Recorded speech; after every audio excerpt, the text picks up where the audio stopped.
You never truly know someone's story until you follow the path they walk every day, and what this single dad discovered that cold evening will stay in your heart forever. Before we begin, if you love emotional stories that touch your soul, make sure to like this video and subscribe to our channel, because what you're about to hear will change how you see kindness forever. Chapter 1. It was one of those quiet evenings when the city lights began to blink awake and people rushed home with grocery bags and tired smiles. Daniel, a 34-year-old single father, was closing his small food stall at the corner of the street. He had been running it alone since his wife passed away 3 years ago, leaving him with their 6-year-old son, Noah. Life had not been easy, raising a child, paying rent, managing bills, but Daniel never gave up. He believed in working hard, no matter how little he earned. Every night, as he cleaned his counter and packed away the unsold sandwiches, a young girl in a wheelchair would appear quietly near his stall.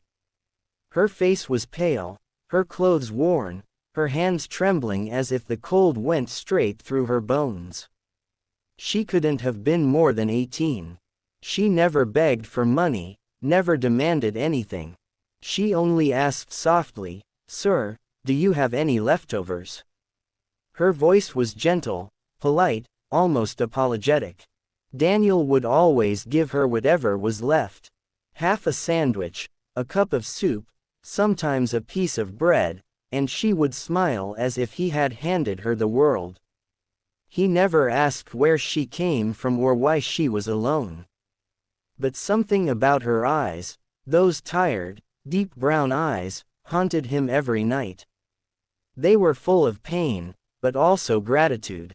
One day, as Daniel watched her will away under the dim street lights, he noticed something strange. Instead of eating the food right away, she tucked it carefully into a small paper bag on her lap. She turned into a narrow alley behind the bakery and disappeared. The next evening, she came again. Same time, same smile, same question. Daniel's curiosity grew stronger. Who was this girl? Why did she look so fragile? And if she was so hungry, why didn't she eat the food immediately? The questions kept him awake that night. The next evening, as she appeared again, Daniel decided to follow her quietly without her noticing. He told his son to wait at the stall and promised to return soon. The girl received her usual leftovers, thanked him softly, and began to move away down the street. Daniel followed at a safe distance, his heart pounding with curiosity and guilt. The street lights flickered as she turned into the same dark alley again. Daniel walked slower, trying not to make a sound. He could hear the squeak of her wheelchair echoing against the walls. At the end of the alley, the girl stopped in front of an abandoned building. The windows were broken, the paint peeling, and the door barely hanging on its hinges. Daniel hid behind a wall, watching silently. The girl took out the paper bag and softly whispered something before rolling inside. Daniel crept closer, his curiosity burning stronger than ever. He peeked through a crack in the wall, and what he saw froze him completely. Inside the crumbling building were 2 small children, both barely 5 or 6 years old, lying on a thin blanket spread over the cold concrete floor. Their faces were pale, their eyes sunken. But when they saw the girl, they smiled. She smiled back, tears in her eyes, and began breaking the sandwich into small pieces to feed them first. She didn't take a single bite herself. She fed them carefully, one piece at a time, whispering soft words like a mother would. Daniel's heart ached. He realized she wasn't asking for herself at all. She was feeding 2 little ones who depended on her completely. He stepped back, overwhelmed by emotion. His chest felt heavy, his throat tight. How could someone so young, so helpless, give everything she had to others when she barely had anything herself. That night, Daniel couldn't sleep. He thought about the girl, her courage, her silent pain. He thought about the times he complained about his life, about how unfair it was to raise a child alone. Yet, here was someone facing far worse and still sharing what little she had. The next morning, he packed an extra meal before leaving home. When evening came, he waited for her again. She came. Same quiet smile, same soft voice. "Do you have any leftovers, sir?" But this time, Daniel said, "I saved something special for you today." He handed her a warm meal packed neatly, enough for all three of them. Her eyes widened, and for the first time, Daniel saw tears glisten in them. "Thank you," she whispered, her voice breaking. "You don't know what this means."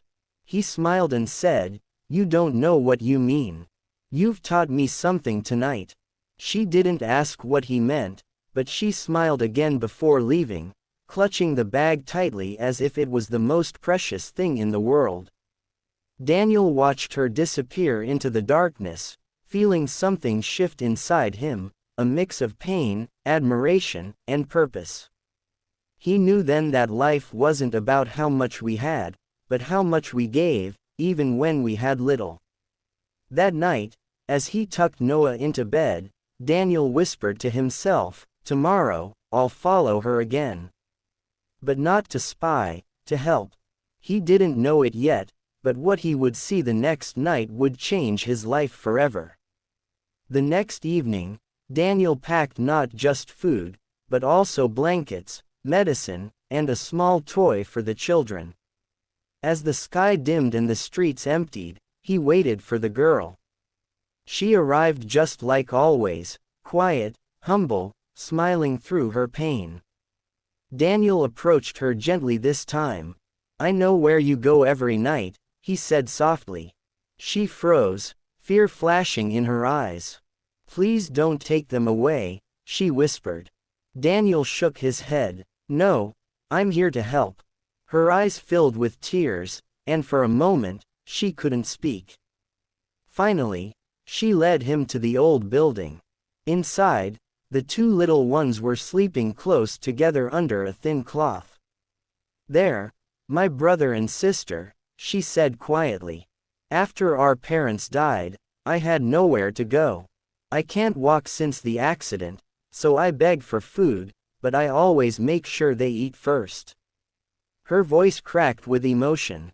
Daniel felt something deep inside him break. He knelt beside her, his eyes wet. "You don't have to do this alone anymore," he said. That night, he brought all three of them home. Noah woke up and smiled at the sight of the children. "Are they staying with us, Dad?" he asked innocently. Daniel looked at the girl and nodded. "Yes, they are." From that day, their small house became warmer. The girl, whose name was Lily, found not just shelter, but a family that truly cared. Daniel helped her get medical care, and slowly she began to heal. Months later, Lily started walking again with therapy and determination. She began working at Daniel's stall, greeting customers with the same smile that once hid her pain. Every time Daniel looked at her, he felt grateful, not just for what he gave, but for what she taught him: compassion, courage, and the true meaning of family.